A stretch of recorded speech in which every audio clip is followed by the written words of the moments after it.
یه تیم ایرانی که باقی مانده با یه تیم اماراتی. فرصت برای تیم ایرانی در مقابل تیم اماراتی که به گل نمیرسه.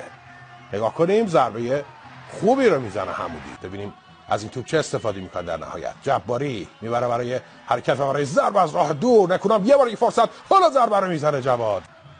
ببینیم از این کرنر یاران استقلال چه نفعی میبرن. از پشت دروازه نگاه میکنیم، فرصت برای تیم استقلال. استقلال تیمی که در ضربات آزاد و ایستگاهی خوب کار میکنه. بکزاده میزنه، کرنر خوبی رو میزنه.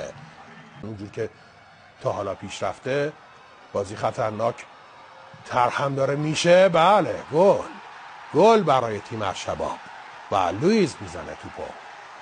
داشتم میگفتم اونطور که پیش رفته به نظر میرسه که بازی حساس و نزدیکی خواهد بود که حالا استقلال گل هم میخوره.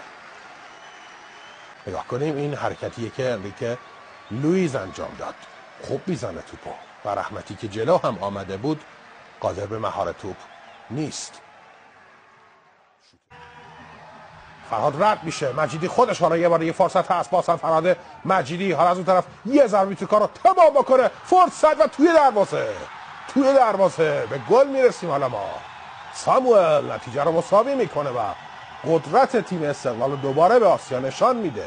فرهاد مجیدی خوب کار کرد. این ضربه او به یار شماره 2 خورد، برگشت، بعد شوت خسرو حیدری، ریباند و ضربه ساموئل دروازه رو باز میکنه. خطرناک این صحنه. فرصت برای یاران ارشباب، فرصت هست خطرناکتر همیشه. حالا موقعیت برای ادگار توپو سانت میکنه و یه لحظه موقعیت برای بازیکن ارشباب تو دروازه ما باز بشه. این نتیجه واقعا بازی هفته آینده رو داغ و پرشور خواهد کرد در آزادی. فرصت برای استقلال، یه ضربه فرهاد مجیدی. حالا باز هم فرصت دارن. محمد ابراهیم هست، باز هم برای لوئیس. فرصت خطرناکی داره. موقعیت برای یاران تیم فوتبال ارشباب. مهدی برمیگردونه یه بار دیگه در یه رفت و برگشت. ساموئل. فرصت برای یاران استقلال روی دروازه، یه ضربه سر. فرصت هست برای باز شدن دروازه. یه ضربه دیگه، حالا توی دروازه تموم میکنه جواد نکونام کار ناتموم خودش رو. این ضربه سر واقعا محکم، مثل شوت محکم بود این ضربه سر و اینجا دروازه رو فرو میریزه. خسرو ببینیم چی کار میکنه. از اون طرف باید یه نفر کمکش کنه، میاد به کمکش. حالا یه فرصت برای گل سوم استقلال. به بیرون ضربه رو میزنن. فرصت و توی دروازه فرهاد مجیدی گل میزنه و جشن گلش هم جشن گل ساده است. فرهاد دروازه رو باز میکنه و ستایی میشن بازیکن ارشباب امارات. فوق‌العاده بود کار بازیکن استقلال. فرصت برای این تیم هست، به بیرون میفرستن. حالا موقعیت هست برای هنریک، یه بار گل زده این بار، ولی رحمتی تسلیمش نمیشه.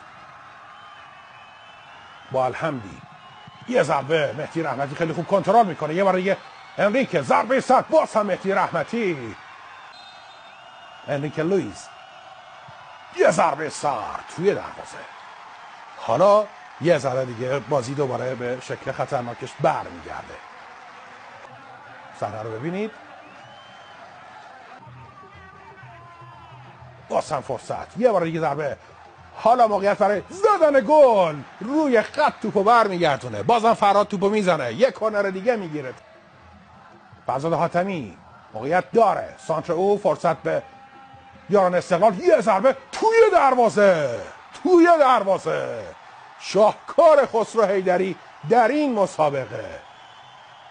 استقلال به مرحله بعدی راه پیدا میکنه. اینو من به جرئت میگم. این تیم در تهران به تیم اماراتی باج نخواهد داد.